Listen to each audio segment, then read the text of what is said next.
Hola, hola, aquí Fernando Raúl con otro video para el Nuevo Estado. Hoy me acompaña mi colega Carlos Felipe Nieves. ¿Cómo estás, Carlos? Todo bien, todo bien. Aquí tengo mi vaso púrpura por una fecha bien importante para todos los católicos y es el Día de la Mujer. Y también la Cuaresma, que es un poco importante, pero no tanto. Corrección, el Día Internacional de la Mujer. Yo hice un tweet que dice que cualquier día que tenga la palabra internacional, asegúrese usted que es un invento marxista, materialista, histórico, ateo. Para, Lo es. es que lo es, igual que el Día Exacto, Internacional de sí. los Trabajadores, el Día Internacional de la Mujer, y todo el mundo se lo traga como si fuera el Kool-Aid ¿cómo se llamaba esta colonia? Georgetown, de este tipo que mató a todo el mundo con el Kool-Aid.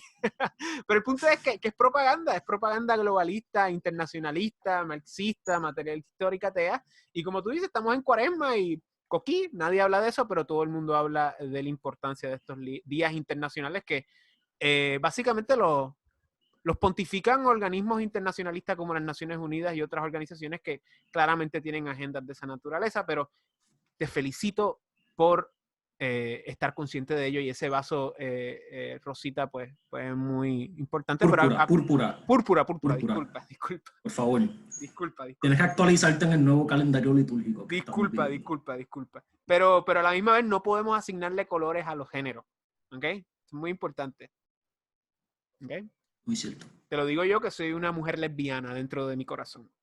Pero nada, eso dejemos los chistes a un lado. Este podcast es muy chévere porque vamos a hablar de un escrito que tú publicaste en el website del Nuevo Estado. Para aquellos que no sepan, tenemos un website, se llama elnuevoestado.com, donde pues escribimos diferentes reseñas de vez en cuando. Tú escribiste, ¿estás ahí, Carlos? Hello.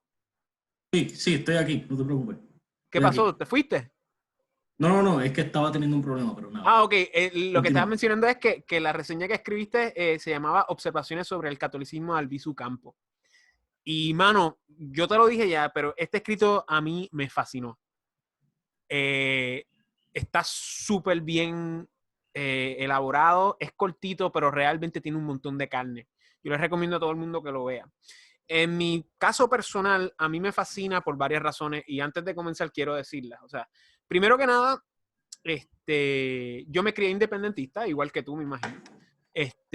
Y mi familia tiene conexiones a los movimientos independentistas en diferentes niveles. Eh, y la espiritualidad de Albizu Campo es algo de lo cual no se habla. Y si se habla superficialmente, ¿verdad?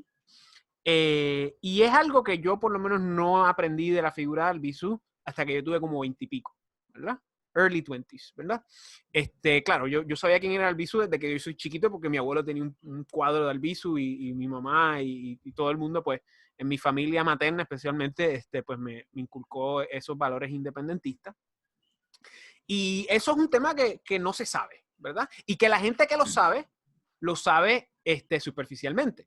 Y la otra razón por la cual me gustó es porque tú estás tocando el tema de una manera bastante profunda, de una manera que nadie lo ha tocado, a mi entender, tocando unos temas y unos nombres que yo no conozco. O sea, que a mí me parece muy refrescante de que se analice este tema de la espiritualidad de Albizu, número uno, de una manera profunda, y número dos, de una manera tradicionalista, o por lo menos tradicionalista católica desde tu punto de vista. Ahora bien, hay que recordar que no hay mucho escrito acerca de la espiritualidad de Albizu. Siempre se habla de que era católico, siempre se habla de que rezaba el rosario, siempre se hablaba de su hispanismo. Hay un libro allá afuera que yo te lo comenté, que yo lo regalé lamentablemente, nunca me lo leí, lo compré, o sea, mala costumbre mía de comprar libros que no leo, pero era un libro que se titulaba La espiritualidad de Albizu Campo, un libro chiquito, cortito. Nunca lo leí, pero lo que quiero decir es que en relación a lo que es la bibliografía de Albizu, hay bien poco en relación a lo que es su perspectiva católica. Y eso es lo que tú tocas aquí, y lo tocas de una manera muy interesante porque según lo que yo puedo leer, pues Albizu era católico, pero no era tan tradicionalista como algunos quisieran pensar, y a la misma vez, pues, tiene sus fallas como nosotros hemos hablado anteriormente que la figura de Albizu tiene muchas fallas y es un proceso lamentable de deterioro, desde que es joven, desde que es un estudiante universitario, hasta su muerte en los 1960. Y eso vamos a hablar poco a poco en este podcast. Pero, Carlos, empecemos desde el principio. O sea, ¿qué te inclinó a escribir esta pieza del catolicismo de Albizu? Seguro que sí. Primero que nada, pues muchas gracias por haberlo leído con profundidad y por decir esas palabras sobre mi escrito. Por lo general, yo estoy bien consciente que la figura de Albizu es un personaje mitológico a este punto, en donde hay diferentes narrativas y todo el mundo tira para su lado con su figura. Y eso se debe al hecho de que no hay una claridad dentro de su vida, de que en diferentes etapas de su vida ha pensado diferentes cosas en diferentes momentos. Y eso pues le da un poco de tela para todos los bandos para coser lo que les dé la gana. Y yo en verdad lo que quería, mi intención principal con ese escrito no fue como tratar de cancelarlo desde una óptica tradicionalista ni nada por el estilo, sino tratar de ver no lo que quieren esconder, sino por qué es que no se habla de esto. ¿Será porque era bien tradicional? ¿Será porque era demasiado liberal? Entonces yo simplemente me di la tarea de investigar a ver qué es la que había con el catolicismo de Albizu. Porque como tú bien mencionas, es algo que mencionan bien por encimita y nunca van muy a fondo. Y eso siempre me está curioso cuando nunca se va bien a fondo a diferentes narrativas populares. Y eso fue lo primero. Entonces, eventualmente me gustaría hacer un trabajo más elaborado sobre la inteligencia católica en Puerto Rico durante el proceso de americanización, cuando empezaron a llegar, que me consta que hay un montón de material que me topé mientras estuve haciendo la investigación para este escrito. Y es un material que hasta el sol de hoy yo no he visto que mucha gente lo esté tocando desde la perspectiva de donde yo lo estoy tratando de tocar, porque sí lo han escrito desde una perspectiva un poco con tendencias más progresistas, que tratan de pintar a toda la inteligencia católica de ese momento como criptofascista, como proamericana, Colonialista, me imagino. Claro. Antipuertorriqueña, irónicamente. Y eso es algo que siempre me da mala espina, porque es que tú no me puedes decir a mí que te tienes que cuestionar todo y que no hay nada absoluto mientras la academia sigue escupiendo la misma cosa y si la cuestionas, pues ya eres un leproso y no puedes hacer nada en la sociedad. Así que yo quiero ver la otra perspectiva, a ver qué es lo que se puede cortar en la tela de él. Full. Muchas cosas ahí que quiero tocar. Hay que recordar que lo que estabas hablando de Albizu, como mencionamos, la espiritualidad de Albizu se toca bien superficialmente, debido a la ambigüedad de su vida. ¿Okay? Yo he hablado esto con Rafael. Hay una biografía de Albizu, bueno, la biografía de Albizu, que se llama Llamas de la Aurora, que le escribió Marisa Rosado. Marisa Rosado era la secretaria de Ricardo Alegría. Supuestamente los documentos privados de Albizu están en manos o estaban en manos de Alegría. No sé si eso pasó al Instituto de Cultura o eso sigue en la Casa de Alegría, que está en el Viejo San Juan, que es una casa rosada grande. No sé si la han pintado de nuevo. Pero esos escritos están ahí. Rafael y yo, para aquellos que no sepan, Rafael Andrés Escribano, que también ha hecho podcast con nosotros anteriormente. Supuestamente ahí hay mucho respecto a lo que son las perspectivas católicas del Albizu y supuestamente pues eso se ha mantenido ocultado porque refleja pues un Albizu que podría, tú sabes, tildarse de un poco pues fascistoide o se podría tildar de demasiado católico para sensibilidades marxistas. Pero el hecho es que, como tú mencionas, o sea, la vida del Albizu es ambigua. Es ambigua precisamente porque nunca hubo un manifiesto. Lo que tenemos de él son ciertos discursos políticos, tenemos algunas cartas, tenemos algunos ensayos, pero la idea de un manifiesto, de un libro donde él plasme su pensamiento, lo que tenemos son cosas esporádicas y como consecuencia reconstrucciones que se hacen a través de diferentes perspectivas. Y a la misma vez, lo que tú mencionas es muy cierto, que es la idea de que el tema de Albizu en la academia siempre, o por lo menos la mayoría de las veces, se trata desde la óptica filomarxista o la óptica marxista en décadas anteriores, materialista histórica atea, donde Albizu se tiene que construir como un aliado del independentismo marxista, del independentismo filomarxista. Por eso es que tienes a pensadores posteriores, o digamos políticos, aunque pues Maribra sí era un pensador y era pues digamos, aunque era un abogado también, tú sabes, el tipo tenía calibre de pensador. Él, tú sabes, hablaba de esta diferencia entre cómo podemos, ¿cuál es la palabra que estoy buscando? O sea, cómo podemos armonizar la figura nacionalista de Albizu con el movimiento socialista posguerra del independentismo. Y lo hacen, y lo siguen haciendo. Porque precisamente la misma subversión trata de construir este contradiscurso moderno, antitradicional, antihispano, anticatólico, para adelantar sus agendas subversivas de la puertorriqueñidad dentro del devenir revolucionario.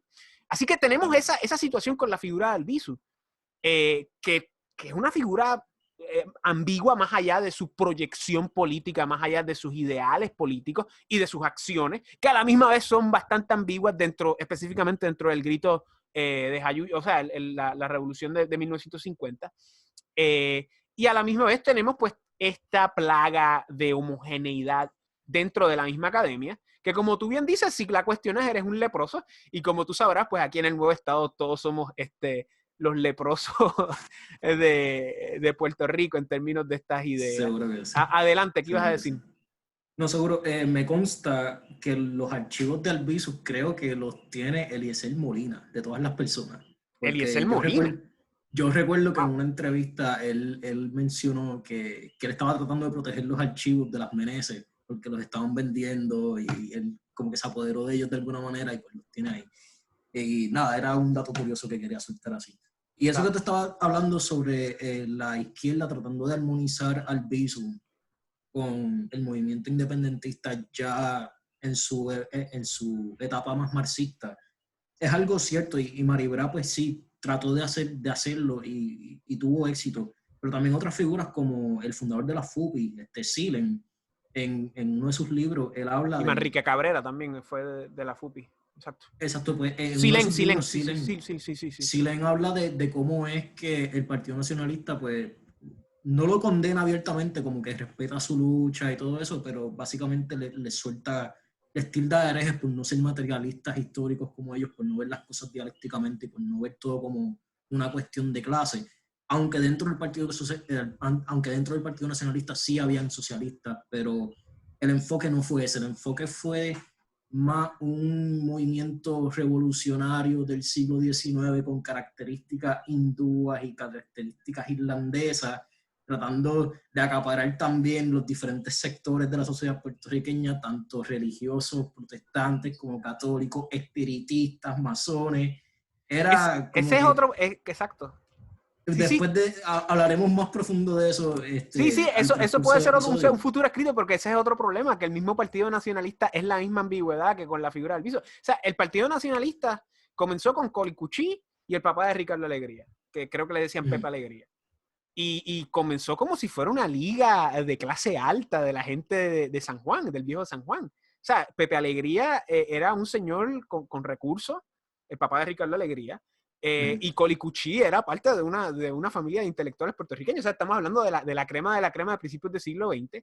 Y ese Partido Nacionalista era más una cuestión intelectualoide, es una cuestión de clase alta. Entonces llega Albizu, que, by the way, Albizu estaba en el Partido Liberal primero, y se sale del Partido Liberal, estuvo un breve momento y después vuelve. Y tengamos en cuenta que Albizu ya había pasado por sus años en Nueva Inglaterra, en Harvard, su experiencia en la Primera Guerra Mundial, y regresa con un ímpetu que es bien diferente a cuando él fue a Estados Unidos, porque cuando él fue a Estados Unidos él era estadista, o por lo menos, según tengo entendido, tenía sensibilidades asimilistas o sensibilidades de alianza permanente, ¿verdad? De unión permanente, pero esa experiencia de la universidad, esa experiencia también de conocer a su futura esposa, que yo creo que también fue una influencia bien fuerte en él, sí, lo llena de un ímpetu revolucionario en los 1920, y él se mete en el Partido Nacionalista, y ellos no saben qué hacer con este tipo, porque primero que nada, Albizu era muy capaz, era un genio, y lo que hacen es que lo mandan en un viaje a Sudamérica para deshacerse de él, y entonces él regresa y se apodera del Partido Nacionalista, y entonces hay un periodo de cambio, de transición. Nuevamente, no hay manifiesto, no hay ningún tipo de escrito que nosotros podamos decir cuáles eran los puntos del Partido Nacionalista, y a la misma vez se pegan un montón de gente. Y a la misma vez a Albizu le trataron de hacer un rancho.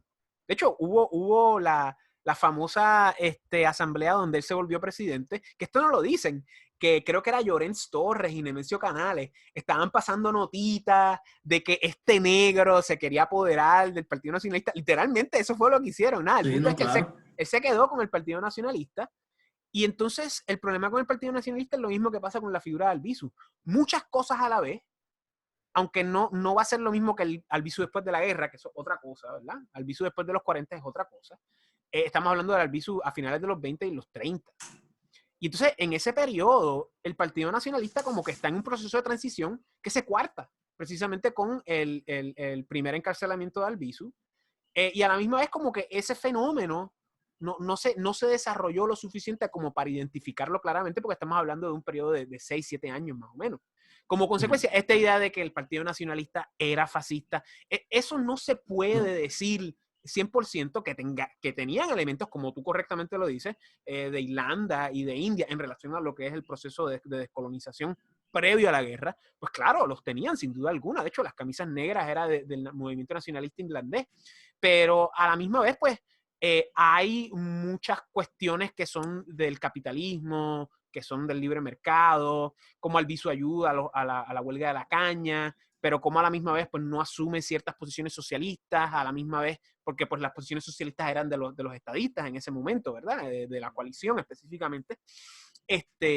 Pero que hay mucha ambigüedad, y como consecuencia esa ambigüedad abre las puertas para la interpretación de lo que uno quiera, y nuevamente vemos algo, esto que estamos hablando que está haciendo hoy en día y que lleva haciendo desde los 60, la intelectualidad filomarxista y marxista con la figura de Albizu, de construir esta idea del independentismo, de una tradición independentista, es lo mismo que hizo Albizu con la figura de Betance, y lo mismo que hizo Albizu con la bandera puertorriqueña, utilizando referentes laborantistas, anticristianos, anticatólicos, antihispanos, modernistas, judeo-masónicos, para adelantar la causa independentista. Claro, en otro paradigma ya, bajo los Estados Unidos. Y lo mismo hacen los filomarxistas en otro paradigma dentro de los Estados Unidos, pero ya después de la posguerra, como parte de toda la dinámica marxista internacionalista, donde ellos raptan literalmente el independentismo puertorriqueño, que por si acaso se rapta gracias a cómo ese Partido Nacionalista se deshace luego del primer arresto de Albizu, porque primero que los líderes del Partido Nacionalista los quitan, se descuartiza, arrestan un montón de gente, le quitan fondos, le quitan dinero, muchos de ellos se vuelven populares, y entonces, ¿qué pasa? Los jóvenes, ¿qué pasa? Se vuelven comunistas. Eso es lo que pasa con Corregel, eso es lo que pasa con Cancel Miranda.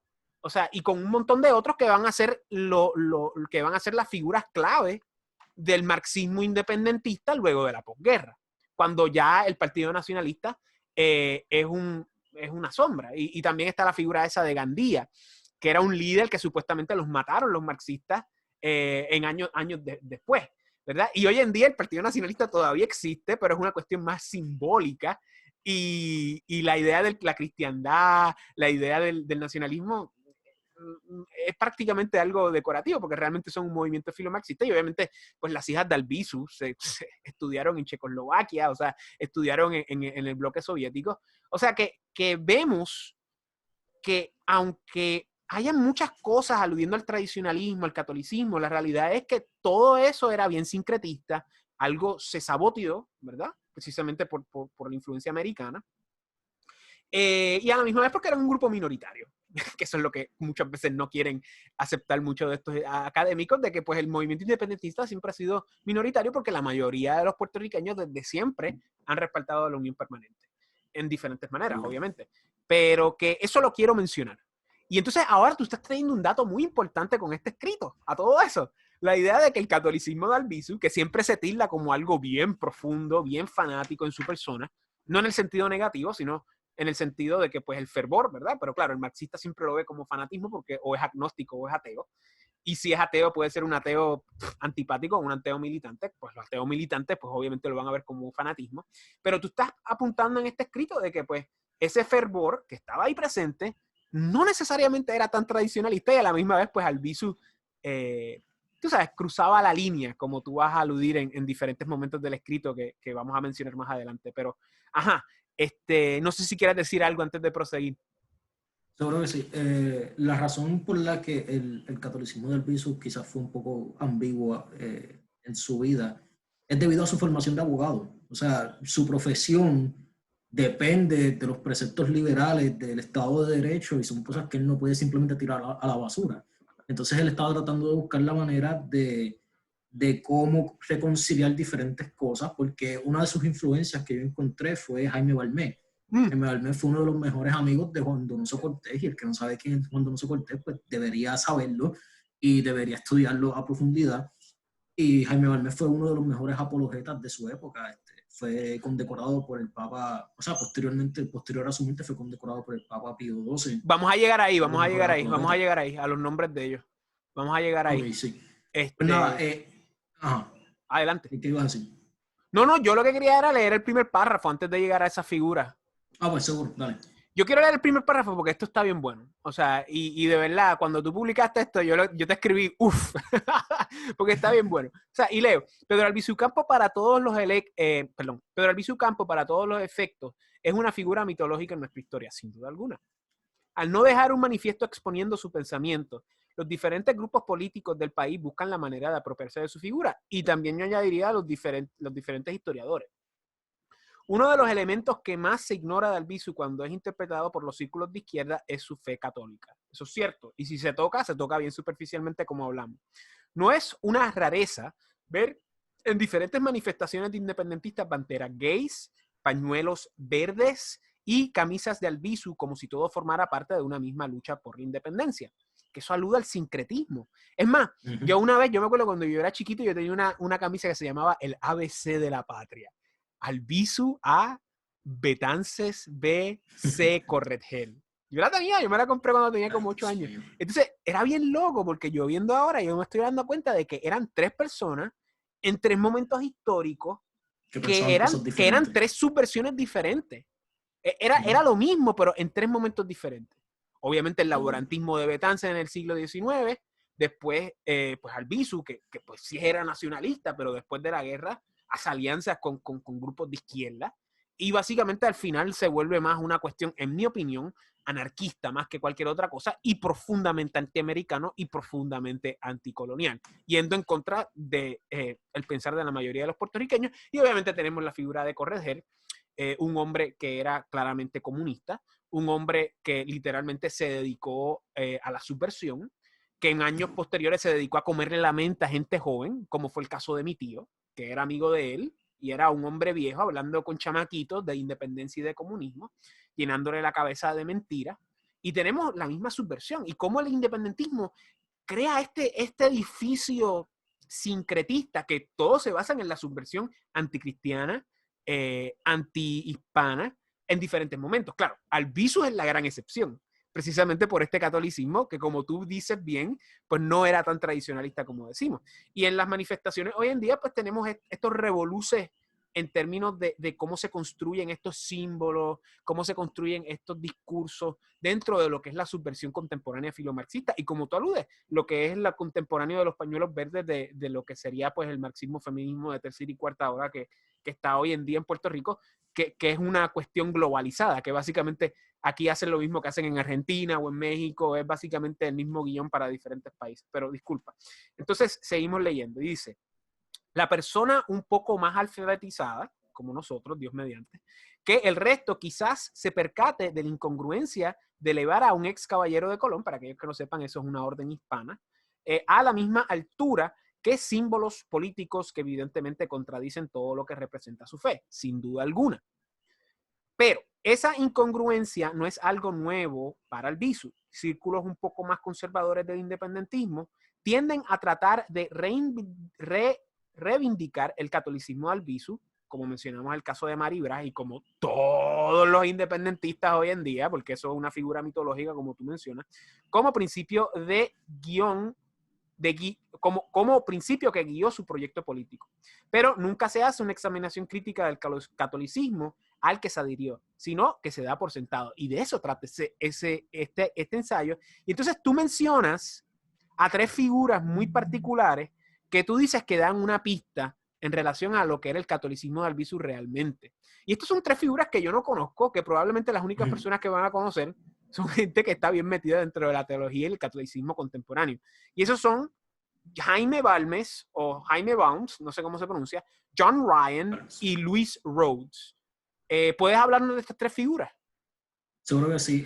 Primero que todo, Jaime Balmes, como mencioné hace poco, fue uno de los mejores amigos de Juan Donoso Cortés, fue uno de los grandes defensores de lo que fue la nobleza durante las guerras carlistas entre el carlismo e Isabel II. Él fue uno de los grandes defensores del conservadurismo político, de los fueros, de todas esas cuestiones por las que los carlistas lucharon contra los liberales de Isabel II. Él también es un filósofo que también me ha influenciado mucho a mí y es una persona que reivindica la tradición hispana del Imperio Español. También atacó mucho lo que es el escepticismo que estaba flotando en la academia en esa época, atacó mucho el idealismo alemán. Fue un filósofo completo que se dedicó a reivindicar la filosofía atomista del catolicismo ante los ataques irracionales que estaba sufriendo en ese momento por parte de la inteligencia alemana y francesa, que se infiltraron pues en la Academia Española y perduran hasta el sol de hoy. Él fue reivindicado un montón de veces posteriormente por figuras como el Papa Pío XII, como el mejor apologeta de su siglo.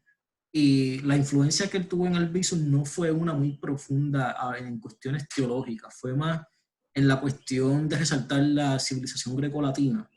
Fue más en una cuestión histórica, quizás, en una manera de ver la historia, que esa influencia se sintió bien marcada. Pero evidentemente, Albizu no era alguien que defendía pues, los mismos preceptos políticos que Jaime Balmes defendió en su vida.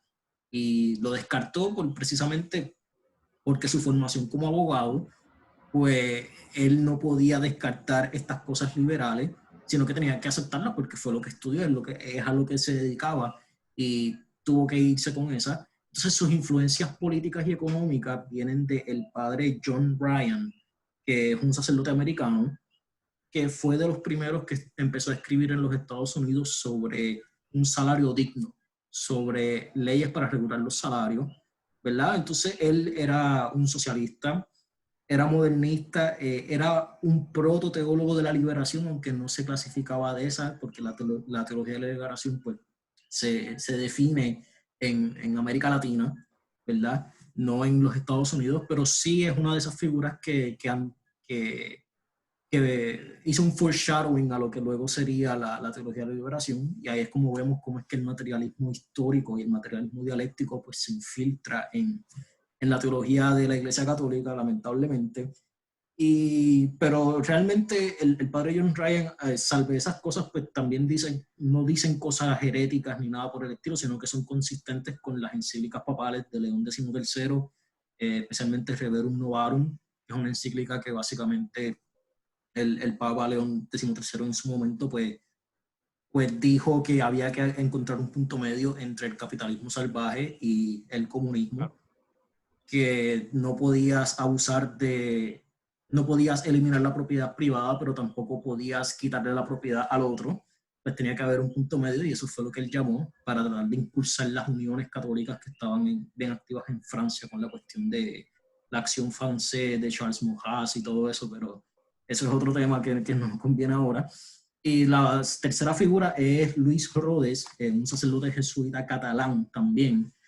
Jaime Balmes también era catalán, por cierto. Y Luis Rhodes fue un científico, fue astrónomo, se dedicaba mucho a observar las constelaciones y las estrellas y toda esa cuestión. Fue jesuita, que ya para esa época la Compañía de Jesús no estaba tan deteriorada como lo está hoy día, pero sí estaba mostrando síntomas. Y todo esto, cabe mencionar que todo esto es antes del Concilio Vaticano II, que la gente a veces piensa que todos los problemas que estamos viendo en el catolicismo actual pues vienen del concilio, y es del concilio. O sea, estamos hablando de que hay gente que piensa que son las 11:59, todo está bien, y después dan las 12 a.m. y ya todo se perdió. O sea, no es así, esto es algo que va arrastrándose desde la época de Napoleón, yo diría. Y Luis Rhodes, la influencia que tuvo en Albizu no fue una muy teológica profunda, sino más bien que era un liberal confeso, Luis Rhodes escribió en contra de Jaime Balmes, defendiendo las reformas liberales de España en ese momento. Y toda esta mezcla de elementos, el punto que quiero llegar es que todas estas mezclas de estos diferentes elementos pues crean una desconexión y una incoherencia en lo que sería un marco teórico católico para Albizu. Porque tú no puedes ser liberal al mismo tiempo que estás reivindicando la civilización grecolatina, que no es liberal, y tampoco puedes ser un católico tradicional mientras reivindicas pues estos modernistas como Luis Rhodes y John Ryan hasta cierto punto. Y esas son las tres figuras. Estoy seguro que hay un montón de figuras más que lo influenciaron, pero las que puedo encontrar que él menciona mucho en sus escritos, en las obras completas, pues son estos tres. Veo. Y esas fueron las que mencioné. O sea, que tú me estás diciendo que estos tres personajes, Balmes, Ryan y Rhodes, más Ryan y Rhodes que Balmes, eran figuras del catolicismo, digamos, modernistas dentro del principios del siglo XX. No necesariamente modernista en el sentido de que son una síntesis de todas las herejías, como definió el modernismo. Pero que no eran tradicionalistas hardcore, sino que estaban ya tiptoeing, o sea, estaban ya acercándose a esas posturas más liberales. Coqueteando ya con las ideas de la Revolución Francesa y estaban repensando las posturas de la Iglesia. Que cuando tú haces eso, cuando tú ves un teólogo, un sacerdote, un obispo que dice que hay que repensar cómo es que exponemos esto, pues ya tú sabes que es la que hay. Y ellos fueron de los primeros que lo hicieron en sus respectivos países. Sí. Ok. Eso hace sentido según las acciones de Albizu, especialmente en esa primera etapa en el Partido Nacionalista en los 30, de él rescatando la figura de Betance. Que para que la gente sepa, o sea, lo que es la bandera de Puerto Rico y lo que es la figura de Betance, realmente Albizu fue el que rescató eso. O sea, la bandera de Puerto Rico, sí, José de Diego la había recuperado y la usaba para el Partido Unión en los 1910, pero la idea de traer la bandera de nuevo, que nuevamente era una bandera filomarxista, que se hizo fuera de Puerto Rico, que se hizo por el organismo más antipuertorriqueño en la historia, que es la sección puertorriqueña del Partido Revolucionario Cubano en Nueva York. O sea, esa bandera era de 1895 y no se conocía en Puerto Rico. Hasta los 1910 dentro de ciertos círculos intelectuales, pero Albizu es el que la trae al ruedo popular, ¿verdad? Por eso es que años más tarde el Partido Popular la ilegaliza, porque es un símbolo del Partido Nacionalista. Y la otra figura es la figura de Betance, que nuevamente era una figura que se reconocía en ciertos círculos intelectuales, pero nadie sabía quién era Betance en términos del vulgo de a pie. O sea, que eso hace sentido lo que tú me estás diciendo, de cómo dentro de su catolicismo, él trata de reconstruir, digamos... Hacer espacio, ¿verdad? Y tratar, no reconstruir, sino construir un ideal nacionalista puertorriqueño con estos símbolos que claramente no son cristianos, son anticatólicos, especialmente la figura de Betance, que era prácticamente un terrorista. Era un diplomático, pero también era un terrorista prácticamente. Y la bandera de Puerto Rico, que literalmente es lo más anticatólico, antihispano y antipuertorriqueño que hay. Y eso es algo que vamos a trabajar en el grupo eventualmente más detalladamente. Pero hace sentido, ¿no? ¿No crees? O sea, la idea de cómo entonces ahí uno es que ve que pues, Albizu era cristiano, era católico, era hispano, ¿verdad? Pero también daba espacio para construir una identidad puertorriqueña con estos elementos liberales anticristianos, ¿verdad? Y a la misma vez aludía al catolicismo y a la hispanidad también por su profundo, no quiero decir odio, pero su profundo interés en pelear el colonialismo y en ser, pues, antiamericano, en ese sentido antiprotestante, antianglo, ¿verdad? Y tú mencionas algunos casos interesantes de cómo Albizu hace cierta herejía aludiendo al cambio de los sacerdotes con la hegemonía americana y con otro instante en un escrito donde él se refiere de manera algo pagana a la nación puertorriqueña. No sé si quieres hablar al respecto de esos dos casos y otros que tengas en mente también. Seguro que sí. Mira, todo eso al fin y al cabo es el liberalismo hablando. Porque el liberal, incluso el liberal conservador, pues considera la fe católica, ¿verdad? El liberal en España, el liberal en Francia, el liberal en los países hispanoamericanos, pues considera la fe católica como un souvenir que ha acompañado al país desde siempre y no lo que realmente le dio vida, no es lo que lo sostiene. ¿Tú me entiendes? Que sería más Entonces, la posición tradicionalista. exacto. Perdona que te disculpe, te Duro. interrumpa, discúlpame. La gente no entiende esto. El liberalismo es la subversión de principios del siglo XIX. O sea, es como si estuviésemos hablando hoy en día del filomarxismo, de la gente quitándose la ropa, enseñando los senos, diciendo que el hombre puede ser una mujer, que la mujer puede ser un hombre. Es como si transportáramos eso a principios del siglo XIX, personas aludiendo a lo que era la libertad, la igualdad, la fraternidad, las constituciones. Es lo mismo, porque ese es el devenir revolucionario perenne. Es un devenir que nunca acaba. Es un devenir que se sigue manifestando y se sigue deteriorando y se sigue deteriorando y se sigue deteriorando y comienza, bueno, algunos dirán que comienza antes, pero realmente comienza con un gran ímpetu luego de la revolución del Tercer Estado de 1789, ¿verdad?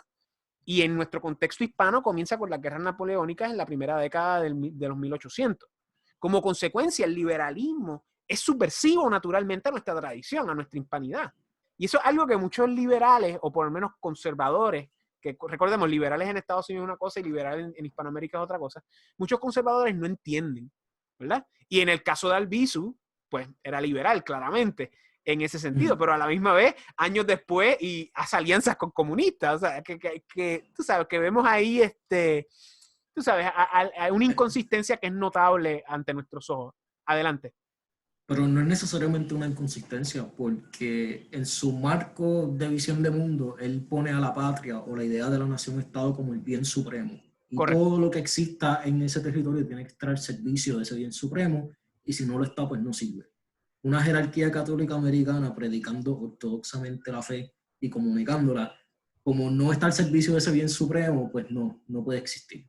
Pero, qué sé yo, y esto no lo digo de mala fe, pero un pastor protestante puertorriqueño predicando lo que dentro del protestantismo sería heterodoxo también, predicando cosas a favor de la patria de Puerto Rico y whatever, pues entonces eso sí puede caber dentro del marco más grande de Albizu. Y es toda esa cuestión, en verdad, el problema de Albizu, al igual que el problema de todo, es el liberalismo, como tú bien mencionaste, porque entonces él tampoco se puede refugiar en la confusión del postconciliar, porque esto fue antes del concilio segundo. O sea, ya las cosas en la iglesia en esta época estaban bien claras. De hecho, él murió durante Vaticano II. O sea, él murió en el Sí. 65. Exacto, sí. ¿No? Y también para esta época fue cuando el Papa Pío XI había soltado su encíclica Aquas Primas, que estaba reivindicando los derechos de Cristo Rey en la sociedad y todo eso. O sea, que realmente no tenía excusa intelectual. Y por eso fue que él se distanció de la intelectualidad católica puertorriqueña de ese momento. Porque era que curioso, los intelectuales católicos de esa época eran independentistas, ¿verdad? Porque al igual que Albizu, pues veían Estados Unidos como un poder protestante, anglosajón, y en eso coincidían. Pero ellos sí ponían su fe al nivel que Albizu puso la patria-nación. ¿Tú me entiendes? Y ellos nunca llegaron a dar ese salto que Albizu dio de trabajar con espiritistas. ¿Tú me entiendes? Y ellos, pues, los hermanos Perea, con Augusto y Salvador Perea, y también José Paniagua Serrante, pues fueron uno de los círculos que dentro de la intelectual puertorriqueña pues eran conservadores, y de hecho yo llegué a leer un par de cartas de ellos que ellos hacen un análisis crítico sobre la revolución de Cuba y todo eso, y ellos le atribuyen eso al liberalismo teológico que estaba pasando en la iglesia en Cuba en ese momento. Oh, wow. Es En una la cosa bien iglesia. interesante Ok. para indagar. Okay. Exacto, es una cosa bien interesante para indagar. Y la cuestión es que, al fin y al cabo, Albizu, en diferentes episodios de su vida, él, o sea, dice unas ciertas cosas que, ¿verdad? Yo no estoy en la posición de decirle hereje ni nada por el estilo, porque yo no tengo esa autoridad ni pretendo tenerla.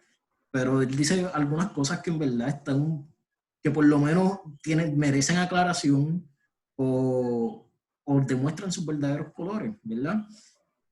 Por ejemplo, en el Día de la Raza de 1949, él le hace una exhortación a sus seguidores protestantes, ¿verdad?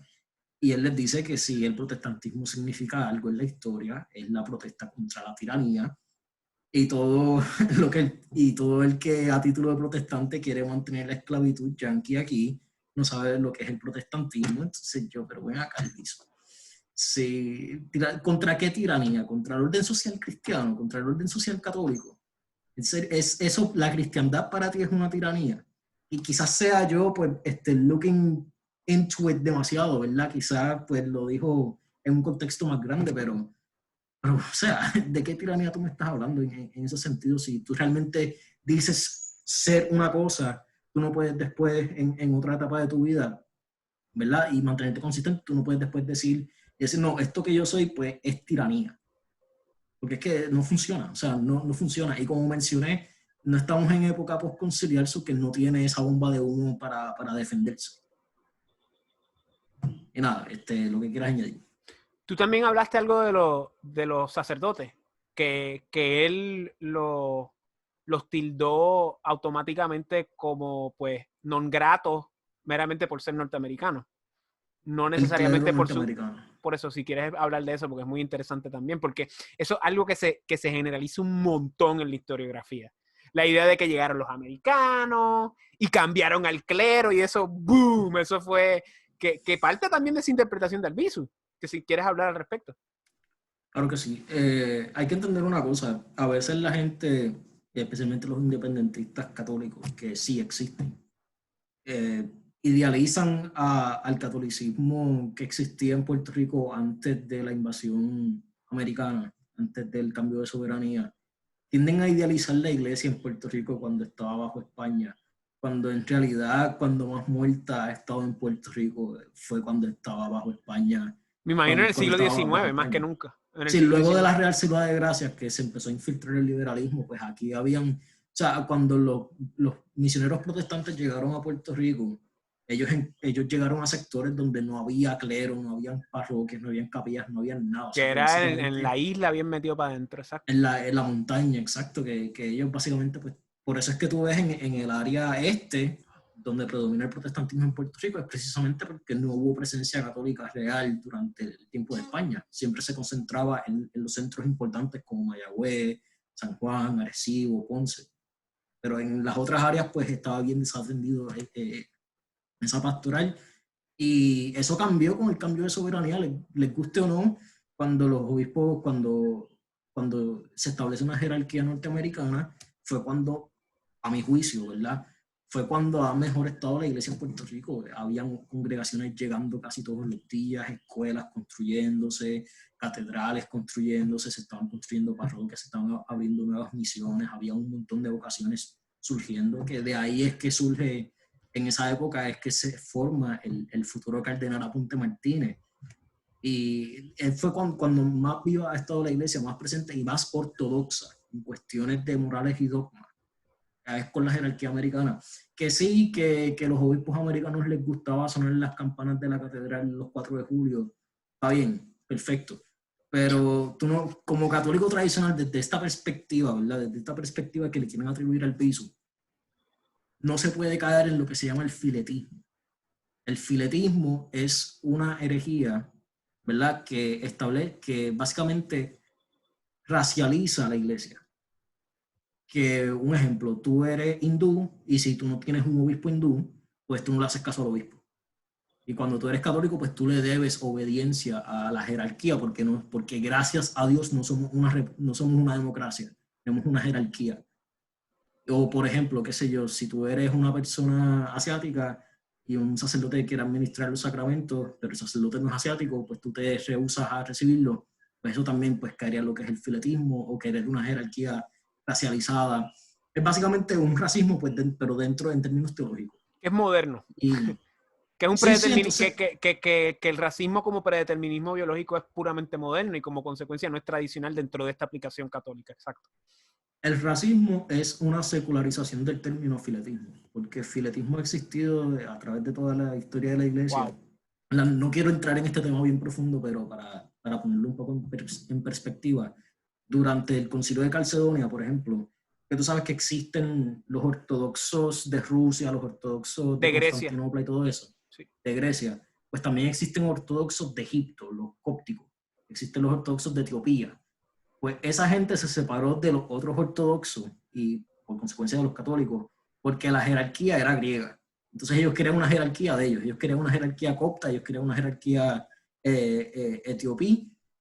Entonces, pues crear una jerarquía nueva, pues y ocurrió un cisma por eso. Y así es como ocurren los cismas en la iglesia, ¿verdad? Usualmente por cuestiones teológicas, pero también pues hay un componente nacional, de identidad nacional envuelto siempre. Y Albizu, en sus obras completas, creo que es en la página 270, si mal no recuerdo, él dice que el clero norteamericano, católico y protestante, es solo un instrumento de su país, que tenemos que convertirlo en todo terreno, ¿verdad? Entonces eso desde una perspectiva liberal, pues uno pues quizás no hay una incongruencia, porque pues tú eres liberal y realmente no te importa tu fe, pero si profesas ser algo, ¿verdad? Y quieres ser fiel al depósito de fe, pues esa no es una actitud que sería apropiada tomar en respecto al clero. O sea, tú juzgas al clero si hace su trabajo correctamente o no. No por su origen racial, su origen nacional, Claro, su siempre y origen cuando étnico. haya una capacidad de comunicación, ¿verdad? Pero sí, definitivo, definitivo. Exacto, sí. Y si se dijera que el clero americano pues fue lo peor que le ha pasado a Puerto Rico, pero en verdad que no. O sea, la Universidad Católica de Ponce la construyeron los obispos americanos.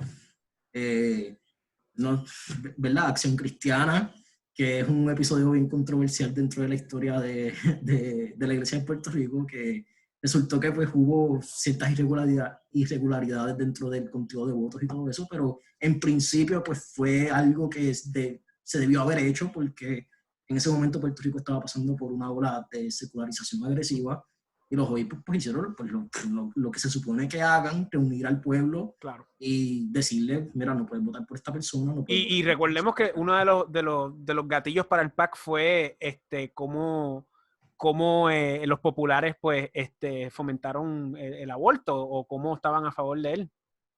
Los anticonceptivos también. Correcto, correcto. Y bien curioso que fue el clero puertorriqueño el que traicionó a la jerarquía americana para después hacer un pacto con Muñoz en plena campaña cuando el pacto había Que ahí acabado. podemos ver nuevamente el liberalismo del nacionalismo cultural, ¿verdad? Para no llamarles nacionalistas a los cleros de ese momento. Pero has mencionado muchas cosas interesantes que quiero tocar. Primero que nada, siempre se habla de esta idea de que la verdadera invasión fue la protestante. Y hasta cierto punto, pues sí. Pero a la misma vez, los protestantes ayudaron un montón a Puerto Rico, especialmente en esas zonas rurales que no llegaba la influencia cristiana. Y gracias a Dios, porque hoy en día, como tú sabrás, o sea, la mayoría de estas iglesias protestantes fuertes en Puerto Rico se ubicaron en lugares rurales. Y como consecuencia, pues gracias a Dios, pues la gente en Puerto Rico sigue siendo cristiana. Claro, la mayoría de Puerto Rico sigue siendo católico mayoritariamente, pero sin duda alguna los más fervientes y los más activos son protestantes hoy en día. Y a la misma vez estas Sí, mismas iglesias han creado comunidad, sociedades, iglesias, grupos de apoyo que duran hasta el día de hoy. O sea que eso no se lo puede quitar nadie. Y la otra cosa que exacto. tú mencionas muy bien, o sea, con el clero americano es que se fundan los grandes colegios de Puerto Rico. O sea, si tú te pones a pensar, los grandes colegios de Puerto Rico son del siglo XX. Hablamos de grandes colegios en San Juan, ¿verdad? Colegio San José, Colegio San Ignacio, Perpetuo Socorro, María Reina. O sea, estamos hablando en su momento Sagrado Corazón, ¿verdad? Que ya hoy en día pues no ha decaído. De hecho, la compró la Interamericana. Tenemos la situación de la Interamericana también, que pues es protestante, ¿verdad? Al igual que, Exacto, sí. pero eso es otro caso, pero también mencionaste la Universidad Católica. O sea, y todo esto viene en el siglo XX, que by the way también es que se funda la UPI como institución académica, claro, laica, secular, pero vemos que es ese ímpetu educativo en parte fue por el cambio de hegemonía y por la iniciativa católica y religiosa, tanto protestante como la católica acabamos de mencionar. Y volviendo al tema de incongruencia, quizás la incongruencia, como tú estás mencionando correctamente, es que Albizu no era tan católico como lo pintan entonces, o no era tan tradicionalista como lo pintan dentro de su aplicación tradicionalista. Claro, él tenía fervor, eso no se puede cuestionar, No se lo quita a nadie. eso no Exacto. se lo quita a nadie, se sabe que el tipo rezaba el rosario, se sabe que en la Segunda Guerra Mundial él no se quiso aliar con los aliados y eso creó muchos problemas con los jóvenes del nacionalismo. Eso creó muchos problemas con Marco Antonio, que era un congresista de Nueva York, que era la conexión con los puertorriqueños. Claro, y eso siempre tú sabes, eso como que, no era que él era pro eje, no. era que él era antiamericano, ¿verdad? Pero claro, esos son diferentes episodios porque ya luego que él sale de la cárcel, la revolución del 50, pues él hace el mero ímpetu liberal, antiamericano, es lo que lo movió y lo movía para hacer sus movimientos revolucionarios, en ese momento pues cuasi anárquico, aliándose con grupos anarquistas y marxistas, y haciendo pues lo que fue el papelón del grito de Jayuya, que la historiografía se jacta de alabarlo cuando fue una cosa insignificante, en el sentido de que no tuvo un efecto real, porque la mayoría de los puertorriqueños nunca han respaldado estos movimientos. La mayoría de los puertorriqueños siempre han querido la unión permanente, tanto bajo Estados Unidos como en la época española. Y quizás lo mismo se podría decir de otras regiones del gran imperio español en sus momentos, pero eso es otro tema para otro momento. Y el PAC es muy interesante, eso es un tema muy interesante que ya ni se toca, nadie, o sea, la gente ve ahora a Proyecto Dignidad diciendo, oh, wow, un partido basado en la fe, oh Dios mío, ¿a qué hemos llegado? ¡Qué decadencia! Ayatolas, ¿cómo es? Teocráticos. Cuando ya tenemos fenómenos así en la historia y seguramente en el siglo XIX también el fervor católico era muy importante dentro del incondicionalismo español. Claro, eso es otro tema para otro momento, pero tenemos que mencionar eso. Adelante, disculpa. Seguro que sí. Una palabra sobre los círculos independentistas. Disculpa, repítelo otra vez que te cortaste. Una palabra. Unas cuantas palabras sobre el protestantismo en Puerto Rico, que a veces muchos círculos independentistas un poco más tradicionales y conservadores pues ven a Estados Unidos como si fuese el mal absoluto que trajo el protestantismo. Y tenemos que recalcar que ya el protestantismo estaba en Puerto Rico, claro, en menor grado, no tan proliferado, pero estaba en menor grado ya a finales del siglo XIX. Yo creo que sí. De hecho, a partir de los 1880 ya, que de hecho es bien loco porque también esa es la fecha cuando empiezan los primeros bancos y los primeros partidos. O sea, que ya la influencia liberal ya venía desde los 70, desde los 1870. Yo creo que sí, y a eso es lo que quiero llegar, que muchos de estos católicos un poco más tradicionales dentro de los círculos independentistas puertorriqueños pues le atribuyen la llegada del protestantismo a Estados Unidos, que no es cierto porque eso ya estaba presente. Correcto. Y no solamente eso, sino que pues, si Puerto Rico hubiera sido independiente, liderado por las personas que el movimiento independentista estaba liderado, eso no iba a parar, eso iba a aumentar, como hemos visto en todos los países de Hispanoamérica, en donde las iglesias pentecostales están más fuertes que nunca, en Colombia, en Cuba, en República Dominicana, en todos los lugares, así que no es una colina en donde se debería morir, ¿verdad? Obviamente yo, desde mi perspectiva, pues yo tengo que decir que me gustaría que todos fueran católicos, ¿verdad? Desde mi perspectiva, pues me gustaría que todos fueran católicos, pero tampoco puedo coercer a las personas y decirles o obligarlas a cambiar de fe, sino que tiene que ser un proceso gradual y todo eso, pero solamente quería decir eso, que el protestantismo iba a estar aquí en Puerto Rico sí o sí, por cómo ha estado con nuestros vecinos. Otra cosa también es que en eso que estabas hablando sobre la Revolución del 50, que la historiografía, yo he notado que le da un lenguaje bien sacro a la historia de Puerto Rico y a la historia de Albizu. Siempre comparan a Albizu como si fuese la pasión de Albizu, como si los caídos de la revolución del 50 fueran mártires, les dan ese carácter de martirio, les dan ese carácter sacro, que fue un lenguaje que Albizu también utilizó para referirse a Puerto Rico como si fuese una diosa. En Lares, en el 1931, él dijo que amamos a la patria como amamos a una diosa. Entonces, o sea, eso es bien liberal. Yo diría que hasta bien masónico, porque es que de ahí es que viene el liberalismo, ¿no? Y otra de las cosas es que María Cristina Meneses, en el libro ese que tú mencionaste sobre la espiritualidad del Albizu, pues ella dice que la espiritualidad cristiana del Albizu era una que era unificadora, era ecuménica. Que él estaba rodeado de hombres y mujeres católicos, protestantes, espiritistas, masones, ateos, gnósticos. Porque él era el superstar. Lo que los unió a todos. Él era el superstar. Sí, porque él lo que quería era una sombrilla, ¿verdad? Él quería que el Partido Nacionalista fuera una sombrilla para poder acaparar a cuanta gente podía, porque como no apelaba a las masas populares, porque el lenguaje que utilizaba simplemente no apelaba a ellos, pues trató de unir a toda la intelectualidad que estaba bien dividida en ese momento Y el resultado fue el fracaso que ha sido el independentismo en Puerto Rico desde siempre. Es que siempre ha sido un fracaso y siempre ha sido contradictorio. Ahora mismo tú ves los partidos independentistas, que esto sí que es bien gracioso. Tú ves el PIB tratando de reivindicar a veces al BISU, tratando de reivindicar quizás el socialismo, el socialismo democrático, aliarse más con estos bloques de Cuba y Venezuela y Nicaragua, mientras en sus cuarteles tuve fotos de José de Diego, que fue una de las personas más capitalistas, antiobreras, laissez-faire que ha existido en la historia de Puerto Rico. Y es que eso no es algo nuevo en la escena independentista de Puerto Rico, porque como no apelan a las masas, tienen que tratar de apelar a los intelectuales. Y el independentismo en Puerto Rico siempre ha sido un movimiento intelectual. Nunca ha llegado a apelar a las masas. Nunca lo hará. Porque a las masas no les interesa. Porque acuérdate que las masas reflejan el puertorriqueño viejo, vieja sangre, que es el puertorriqueño católico tradicional que ya después de la cédula de gracia no existe. O sea, el jíbaro es esa masa y no le importa. Todos estos movimientos liberales empiezan con los hijos y los nietos de la gente que empezó a venir con la cédula de gracia.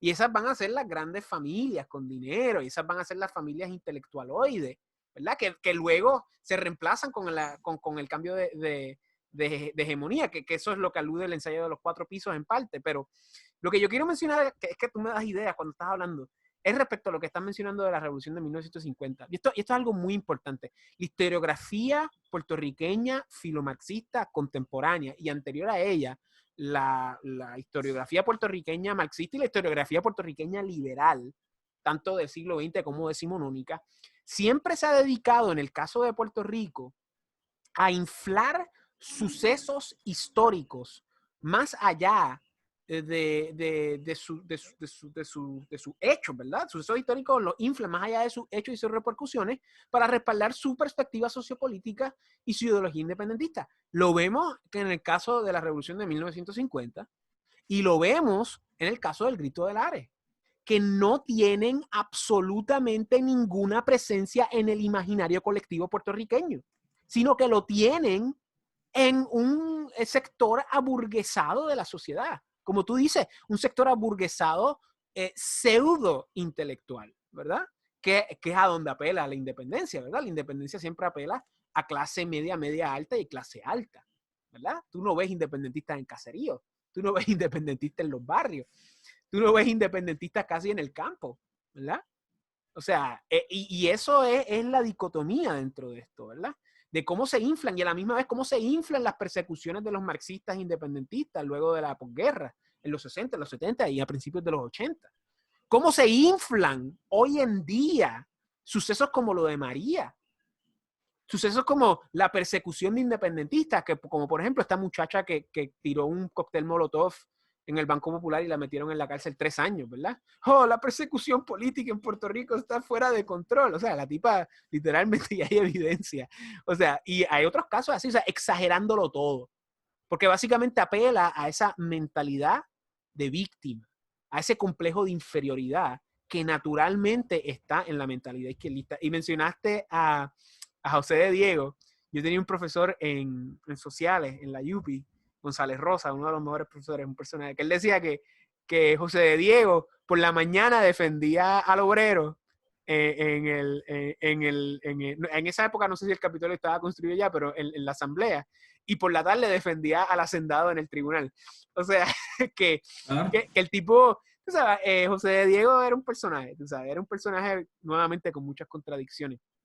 Y finalmente, antes que continúe, yo quiero recomendar a las personas este librito, no sé si se ve ahí, que se llama Intolerancia y Heterodoxias en Puerto Rico, escrito por José Manuel García Leduc, donde él habla específicamente de cómo en el siglo XIX empiezan a haber estas heterodoxias, precisamente, no con el cambio de hegemonía, en el 1898, estamos hablando de la cédula de gracia, que si no me equivoco, en 1814, y si me equivoco me disculpan. 12, gracias. Que es que vemos en el siglo XIX cómo empiezan a entrar heterodoxias, no solamente el protestantismo, estamos hablando también del espiritismo cartesiano, que tenía una influencia grandísima a finales del siglo XIX y a principios del siglo XX, y todavía la tiene al día de hoy. De hecho, hay un libro famoso allá afuera que se llama La historia del espiritismo en Puerto Rico, que era gigantesco.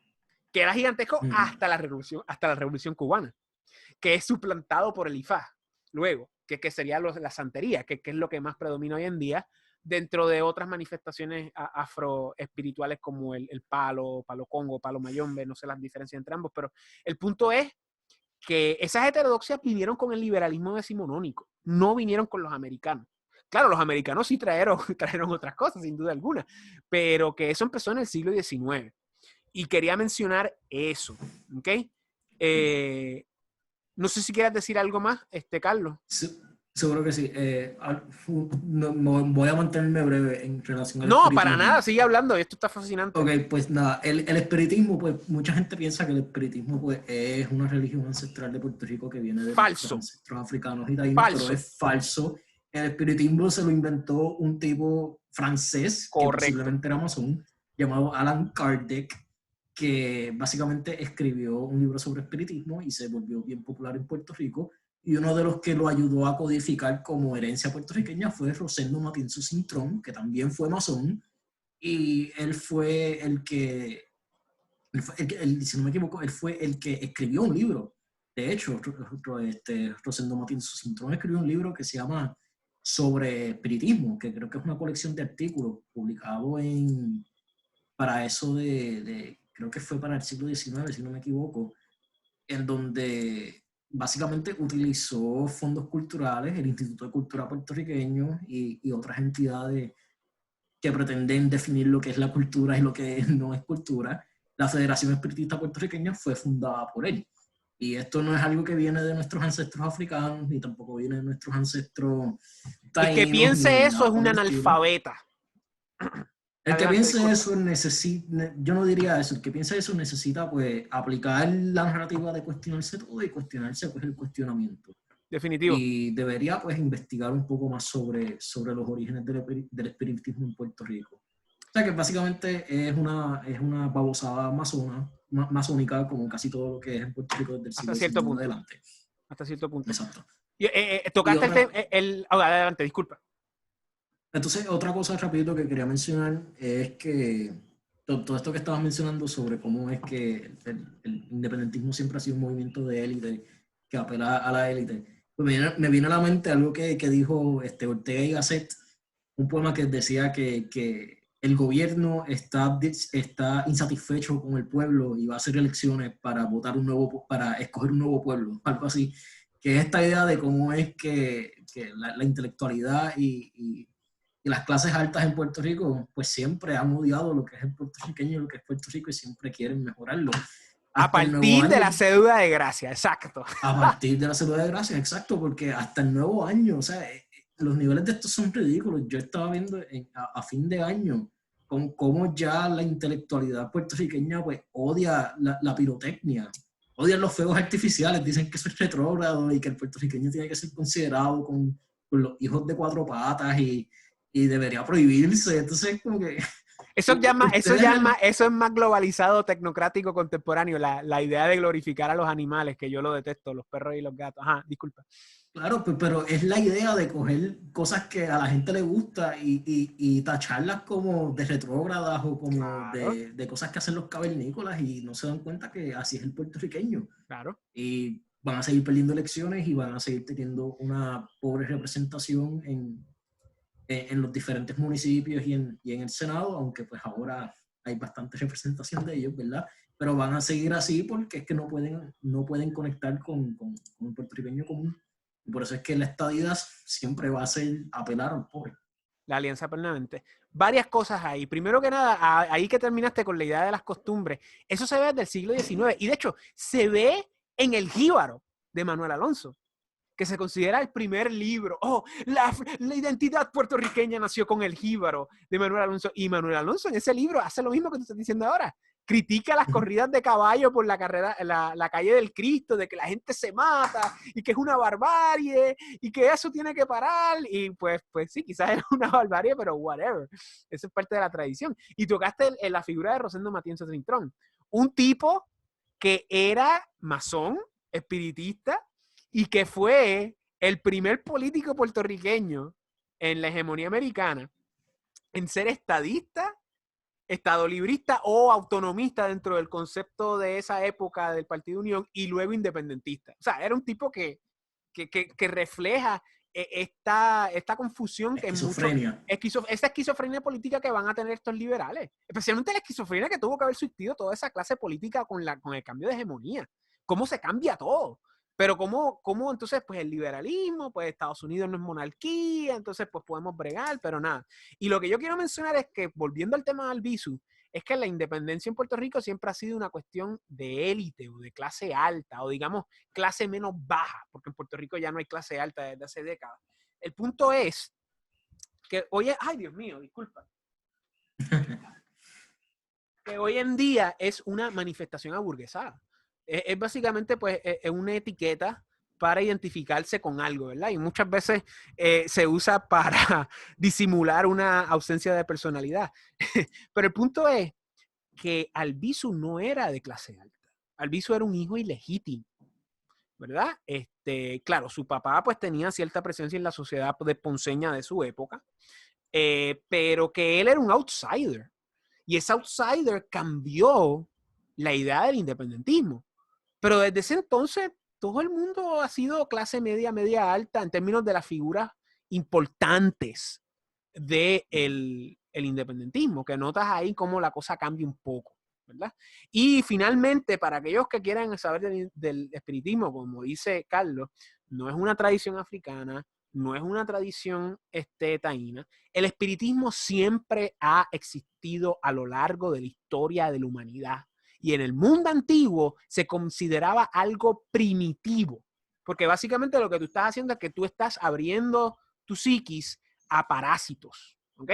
A desencarnados parásitos. Para que las personas sepan, yo les recomiendo este libro que se llama Máscara y Rostro del Espiritualismo Contemporáneo de Julio Cebola. Yo lo subí a internet, hice el audiolibro, donde él te explica cómo estas pseudoespiritualidades contemporáneas, como el espiritismo, como la psicología, que también tiene que ver mucho con estas cosas, aunque no lo crean, y otras manifestaciones, son reconstrucciones modernas de cosas que en el mundo antiguo se conocían como primitivas. Porque cuando usted está en el espiritismo, usted no está hablando con la gente muerta. Usted está contactando espíritu, entiéndase por ello inteligencia, entiéndase por ello daimons, ¿verdad? Entiéndase por ello, pues, lo que podrían llamar en árabe o en el mundo islámico jinns, o lo que podrían llamar en el mundo más cristiano, pues, demonios, ¿verdad? Desencarnados, que lo que hacen es que se pegan a estas ideas y a estos remanentes que quedan en el éter de las personas muertas y se copian de ellos y lo dicen como si fueran ellos, pero no son ellos. Con la gente muerta no se puede contactar, punto, se acabó. No hay tal cosa. O sea, y entonces el ímpetu humano siempre ha querido eso y los desencarnados lo saben y por eso hacen eso. Y esto es totalmente antitradicional, es primitivo y va en contra de nuestra tradición hispana y nuestra tradición católica, que eso es algo que la gente debe tener en mente. Carlos, ¿algo más antes de terminar? En verdad que no, creo que cubrimos bastantes cosas bien Pues yo quiero, diversas, no solamente de pisos, pero esto sí creo estuvo que genial. cubrimos el énfasis. Sí, no, a mí me gustó, me gustó. Yo quiero terminar con los últimos dos párrafos de tu escrito, si me permite. Dale, suba. Y dice, teniendo sus influencias y sus declaraciones en cuenta, se puede concluir que Albizu fue alguien de fe. Fue alguien que defendió los principios católicos de Puerto Rico siempre y cuando fuera conveniente para un proyecto de nación. Exactamente. O sea, siempre y cuando fuera conveniente a lo que era la idea de la patria, como tú dices. De la patria antiamericana. De la patria antiprotestante. Es que Albizu, si era una cosa, era antiamericano. Ya yo he llegado a ese tema. El tipo, yo lo que creo es que el tipo, acuérdense, Albizu era un tipo, un nene de Ponce, que fue a San Juan, participó de era una competencia de debate, algo así, no sé qué era una actividad, José Diego lo vio y dijo, este tipo es un genio, y se movió, buscó chavos y lo mandaron a estudiar a Vermont, y de Vermont hizo un transfer a Harvard. Y en ese proceso parece que él viajó, tuvo experiencia, o sea, literalmente fue a la Ivy League y fue a estudiar a Estados Unidos asimilista y volvió liberal independentista. Y ese cambio parece que esa experiencia, que nadie sabe nada de ese periodo de su vida porque era un chamaco. O sea, de los 1910, eso no se sabe porque era un chamaco, no se sabe. Sabe Dios las experiencias que tuvo. Hay gente que dice que sufrió mucho racismo porque pues era negro, ¿verdad? O por lo menos era más oscuro que la mayoría de la gente allá, ¿verdad? Y parece que eso lo traumó. Eso pues lo afectó mucho.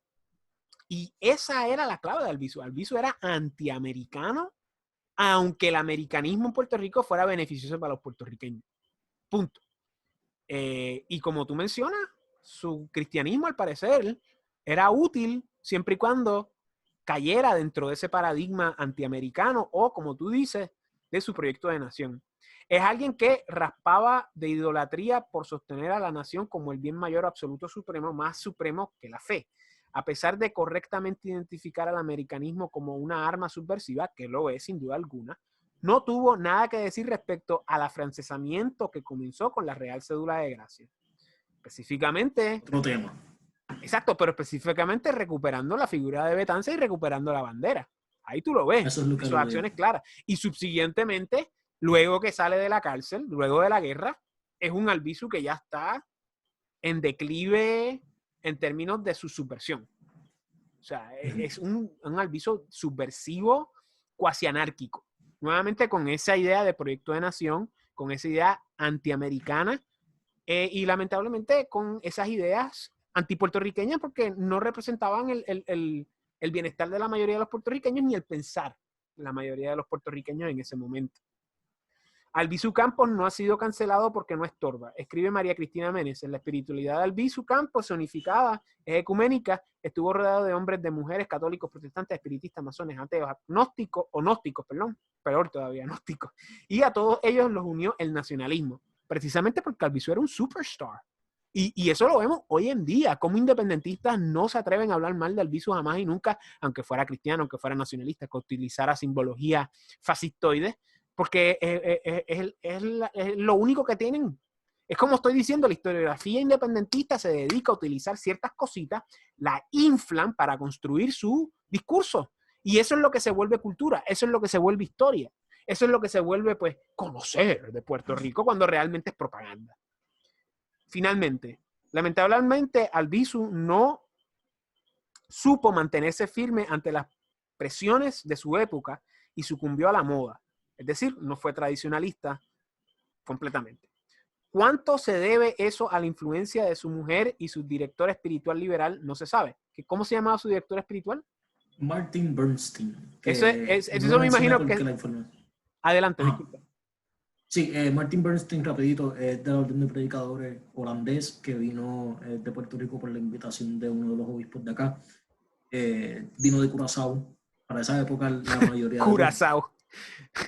Ese es el sitio más judío. Ese es el sitio más judío. Ese es el sitio más judío en el Caribe. Ajá, adelante, disculpa. Sí, pero no, para esa época los misioneros venían de Irlanda y de los Países Bajos.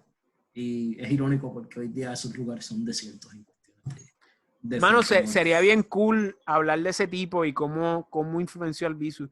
Lo que se sabe Estoy preparando algo sobre él. Genial. Lo que se sabe es que los independentistas contemporáneos no resaltan el catolicismo de Albizu porque él mismo no lo supo hacer. Excelente, Carlos, mano, te felicito. Estoy fascinado, de verdad, estoy fascinado porque nunca había leído algo así. Y entonces me fascina porque conozco historia de Puerto Rico con cosas que yo no conocía antes. O sea, estas figuras católicas, para mí, como yo te he dicho anteriormente, yo aprendo mucho de ti por la cuestión católica porque pues yo me crié laico y no conozco estas cosas. Y de verdad, a todo el mundo se lo recomiendo full y vamos a ver si hacemos una peliculita con esto porque es meritorio. Seguro que sí. Nada, si quieren sacarle algo de este video y llegaron hasta el final, que no sé cómo vamos a hacer, lo dividimos en partes o lo subamos. Yo lo zumbo todo, olvídate de eso. Olvídate de eso, pues nada, quiero que se vayan con esto, con que mi intención con este escrito pues no fue condenar al Albizu ni nada, sino hacer un análisis crítico y analizar, pues poner a prueba su catolicismo, que supuestamente fue una parte bien importante de su vida, y no dudo que lo fue, ¿verdad? Porque como bien Fernando había dicho, pues esto es alguien de Rosario Diario que se casó por la iglesia, que siempre hace oraciones, que siempre estaba rodeado de imágenes católicas en su hogar y todo eso. Pero también pues hay que ver las corrientes ideológicas que estaban soplando por ese tiempo Su y esposa. pues, su esposa y su director espiritual. Y la conclusión que yo he podido llegar es que lo que mencioné en el artículo, que es que pues el católico siempre y cuando pues esté al servicio de algo más supremo que la fe. O sea que desde una perspectiva católica tradicional, pues es un poco problemático, pero no pretendo decir que Albizu no era católico, ni que su fe fue en Y vano, eso de que tú no no lo tenía dices, fe, claro, eso tú no lo dices. porque yo no tengo la autoridad ni No, pero nada eso no es para lo que decir dice el eso. escrito. Eso Eso no no es lo que dice. digo, pero quiero que mantenerlo en récord, porque yo no estoy diciendo eso de Albizu. Amén. Que yo, a pesar de todo, pues hay ciertas cosas de sus etapas más rescatables, por decirlo así, de su época en Harvard y todo eso, especialmente sus elogios a nuestra tradición grecolatina, pues yo creo que son partes rescatables del Albizu. No es alguien que yo desprecio y es alguien que hasta cierto punto pues, puedo admirar distanciándome de ciertas cosas que yo considero problemáticas. Y no pasa nada con eso. Puede admirar a una persona sin tener que adoptar 100% sus ideas. Y como hemos dicho anteriormente, la figura del Albizu es algo que, y a la misma vez, el periodo que nadie conoce de su experiencia en Estados Unidos. Que eso sí que yo creo que es una parte crucial, porque pues fue una Ivy League. ¿Y qué es lo que hacen las Ivy Leagues?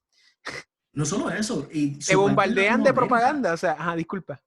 Seguro no, y no solamente su periodo en Estados Unidos, sino que también su periodo en Latinoamérica. Él dio una gira por Eso es toda cierto. Latinoamérica En los y sabrá 20. Dios todo lo que se encontró ahí. Eso también Cierto. sería excelente investigarlo. Cierto, muy cierto, muy cierto. Que de hecho ese viaje fue lo que usó la Junta para deshacerse de él. Como que vete Sí, para allá, vete. Como es que, correcto, sí. pero nada. Carlos, excelente escrito. Muchísimas gracias. Gente, cualquier cosa aquí abajo lo voy a poner. Y te doy las gracias porque realmente me gustó mucho. Y estoy Seguro sí. seguro que en el futuro vas a sacar otras cosas mejores que esta porque pues tú tienes la madera para ello. Así que nada, chicos, cuídense y nos vemos en el próximo. Seguro. Salam alaikum. Allahu Akbar.